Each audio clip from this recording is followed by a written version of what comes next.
Okay, so last video was kind of long, so this is part two. What I will say again is, me and my brothers, we love this franchise, and it's been part of our life. My little brother Jason, he a grown ass nigga now, and I remember him being 4 years old and him sitting on my lap while we watched Attack of the Clones, and we had a good ass time. Like those times, like you can't count this time. Today, my young nephew, he knows his uncle loves Star Wars, and even though like I didn't take him to see this new movie because he isn't versed in the new trilogy yet. I am going to get him to that point. But like my nephews, like my young nephew Cortez Jr. and my nephew Arnez, we watch episode one and episode two. And today, my nephew, he gave me a Christmas present. He drew, my nephew is very good at drawing. He drew a picture of Darth Maul. And on the back of it, he said, "For Uncle Lo." And my name is Lorenzo. For Uncle Lo from Arnaz. And it melted my heart. That's how much this franchise means to me. And to see the path it has taken with all the conundrum with Disney, it saddens me. Because Disney, they had an opportunity to make it great. Only a few little things they could have done that they had the opportunity to do. They just refused to do it. And that saddens me. Cause this shit could have been seeing this movie, this shit could have been good. It could have been great, but it failed at being great. It's like Disney Lucasfilm does not want to be great. It's almost like they want to trash it. And this is part two of the spoiler review. And all I can do or say is that it's disappointment. It's a disappointment. When my children, my girls, they girls. They not as into Star Wars. They're Avengers fans. They love Avengers. Disney, you did good with Avengers. Um, but they watch it and it's just like, by them not liking it, do I show it to them only for the end to be this? To be what they gave us? Like I said, me and my little brothers, this is our thing. My cousin, my younger cousin, Samajo, he was with us yesterday when we saw the movie too. When he was seeing the movie, there was literally parts of the plot that was fucked up to where he's pointing at the screen and looking at me like, explain this, explain it. And I'm like, I can't.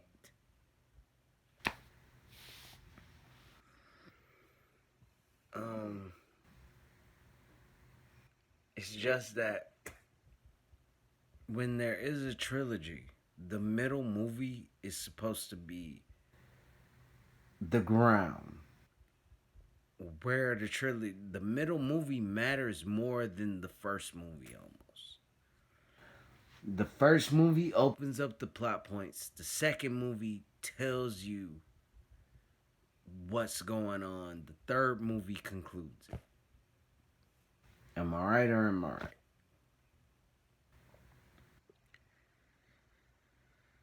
Any trilogy. And the main point is Luke Skywalker. You should have used Luke Skywalker to carry this trilogy. In your second movie, even if you killed him off in that second movie, he should have had something that carried on to the third movie. Some reveals should have been made in the second movie. Um, but Disney Lucasfilm, they're like, no, fuck Luke Skywalker, and he is Star Wars. Um, Luke Skywalker would not abandon his family, would not try to kill his nephew in his sleep. I don't give a fuck what anybody tries to tell me to justify those plot points, all of that. No. No, no, no, no. You're not going to tell me that. Because this was the same man who said, yes, uh, Darth Vader blew up planets in Empire Strikes Back. I just watched the original trilogy, and you know what kills me is that people say, oh, because of the internet and everything, if Empire Strikes Back came out today, it would have got torn apart. People wouldn't have liked it. It would have been. First of all, if it came out in this time, it would have had way better special effects. So you're wrong on that one. Second of all, it would have had no. It there's nothing it would have had because that movie is fucking perfect. I've rewatched the original trilogy on the upcoming of this movie coming out. And guess what? Empire Strikes Back is fucking good as fuck. Like, seriously, I watched it as a fan. I tried to act like I never seen the movie before. I was rewinding parts because it's so badass. That is a good ass movie. And that movie, like when you look at Luke Skywalker in that movie, and even in the next movie, Return of the Jedi, there is no excuse for what you did to him in The Last Jedi. But, you know, we're not talking about The Last Jedi. We're talking about this movie. And this movie, okay, let's get back. This is part two. Knights of Ren, trash. All they do is capture. Ray kills half of them in the goddamn thing. That's another thing with Ray. That's why I say Ray and Kylo are on a whole nother level from all the Jedi. Cause Ray, the ship was leaving. I never seen out of Jedi. If anybody can retcon me, I've never seen a Jedi just when a ship is leaving just be like, bitch. Like the hand out. And just stop the ship from leaving. And then Kylo run up and he just like, bitch, they have a tug of war. And then Rey shoots lightning at it and kills everybody in the damn thing. Because she was frustrated. That was and I don't mind that because that was a point of, you know, making her not a Mary Sue that she makes mistakes, that things happen. She needed training. They showed her training at the beginning. She wasn't about that shit. She was like, can we do some physical training? You know what I'm saying? They can only do so much with Leia. But see, the mistake that the directors made is Carrie Fisher, God rest her soul, Princess Leia, is dead. Mark Hamill is still alive. So, which character do you think should have survived the last movie? I'm just saying. Um, Knights of Ren are trash. They capture Chewbacca. Half of them get killed in the thing. Chewbacca wasn't even in the thing. Turns out. Um, let's just jump forward. Let's just talk about this ending. This ending that irks the whole being of my soul. Ending. Ben Solo gets redeemed. Why? Because when his mama died, which goes back to the point I made in part one of this review that Leia should have confronted him in episode 7. Probably would have alleviated a lot of shit. But of course, characters do what the writers want them to do to move the plot. So, whatever. You wanted to kill off Han Solo, that's the way you did it. But you had a better way to do it. And Leia, giving the rest of her life force so Kylo could see. It was like she knows what she has to do to reach her son. Well, why the fuck didn't she do that? It's been 2 movies worth of shit. We don't get no real interactions between Kylo and Leia. That's a thing that derails this whole. That's what makes the shit shift, where you realize that there were 2 different narratives being told in the in between of these movies. Um, Kylo, my favorite sequel trilogy character, he gets defeated because of it. And by the way, they did redeem Kylo Ren because he beat the shit out of Rey. Rey was about to lose like hell. Kylo about to cut her whole head off until Leia died. And then she grabbed Kylo's lightsaber, stabbed him, then healed him, which the healing thing makes sense, okay? Why shouldn't Force users know how to heal people? They should.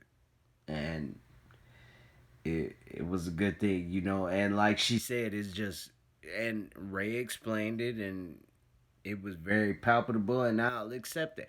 I'll accept new force powers. I have no problem with that.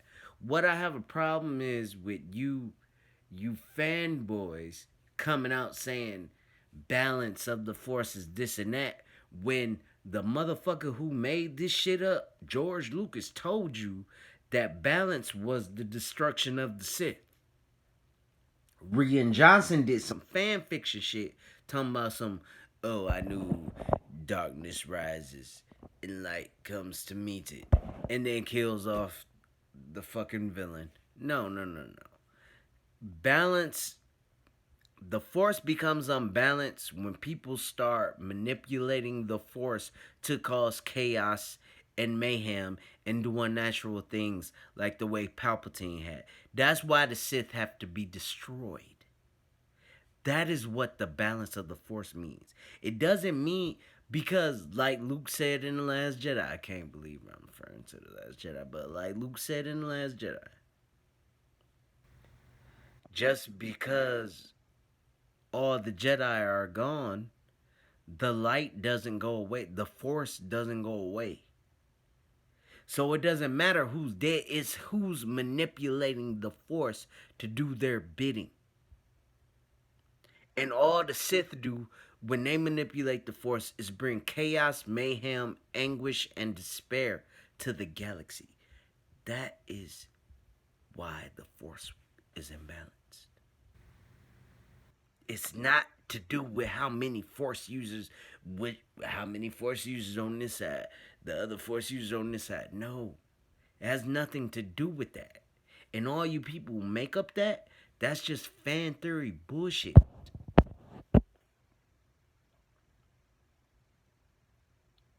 Go by what the people who created the shit, the person who created the shit told you. Balance of the force means the destruction of the Sith.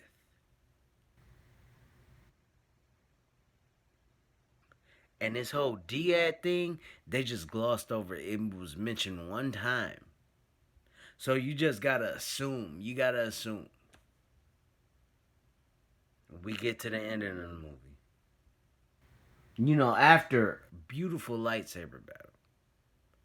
The final battle with everything. My favorite moment is when she's like, "I'm all alone," and Lando was like, "You're not alone, kid. Never have been." And all those motherfuckers come through with their motherfucking ships, Millennium Falcon, Lando Calrissian. That shit was dope, dope as fuck. Would have been more dope if it was in another movie. If it was in two parts. This should have been episode 9, part 1 and 2. They could have fleshed out more shit. But no. Lando, dope. Lando, the resistance coming through. The regular people who got battleships in the galaxy coming through to come and fight this threat. Yes. I was all for that. That shit was hype as fuck. That shit was dope. You got A-wing bombers coming back. You got that shit was dope. Dope. Completely dope. Fanboy dope. Like I said, Disney, they serviced me in that scene. Where they didn't service me is so Rey is all the Jedi. All the Jedi give her the force powers. And I'm not even talking about how the Force Ghosts got all these powers. I think my theory, this is just theory, is that Oct 2 got something to do with the Force Ghosts being so powerful. They powerful there because that was where the old Jedi text was at. That was where the first Jedi temple was at on Oct 2. So I'm thinking maybe the light side is real prevalent there. That's why the Jedi Force Ghost got so much power. And there's one plot point I've been avoiding. Luke Skywalker, the Force Ghost, saying, I was wrong. And lifting the X-Wing, goddamn it. And then so many reviewers on YouTube and everything has been making fans like me feel stupid because they say, oh, obviously his X-Wing wasn't flyable. Well, bitch, it was. So you tell me he couldn't hypersped his light speed X-Wing, the best X-Wing pilot in all the galaxy, Luke Skywalker, besides Rex Antilles, which he was in the movie, but he didn't even do shit really. But he was in there. He helped fight. I guess that's what we're supposed to know. The best starfighter in the galaxy doesn't go to the fight in the last movie. But in this movie, you gonna have him raise it, and it looked like Mark Hamill. Mark Hamill was not happy to be there. Mark Hamill did not want to be there. Mark Hamill did not give a fuck. That whole performance in that scene, you could tell he don't give a fuck. He don't care. Caught the lightsaber. Oh, I was wrong. Bam. Retcon everything I did in the last movie because I'm a doofus, which he had never been in none of the other movies.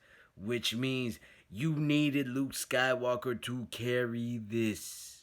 This is why your shit is failing. You, if you killed off Han, you needed Luke. And I know you wanted a strong female character, but we already had that in Leia.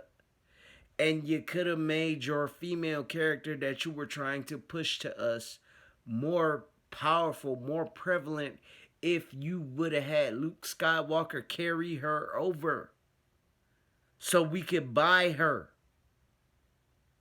Which by